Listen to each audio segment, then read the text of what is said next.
الكويتيين الذين وقفوا وقفة رجل واحد، وخاصة الكويتيين الذين بقوا تمسكوا في أرضهم ولم يتركوها مع العذاب ومع الإهانة ومع القتل الذي عملوا به من قبل المحتل الغاشم.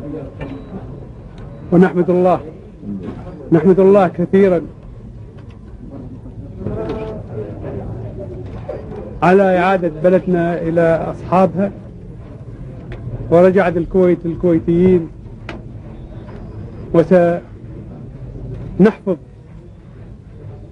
هذا التحرير الذي قام به أشقاء لنا، وخاصة المملكة العربية السعودية ودول الخليج والإخوة في مصر وسوريا والدول الإسلامية الأخرى والدول الصديقة، وعلى رأسها الولايات المتحدة الأمريكية، على ما قامت به من جهد وبذلت من إمكانيات في سبيل إعادة الحق إلى نصابه. ولله الحمد. تجدون سعادة في وجوه الكويتيين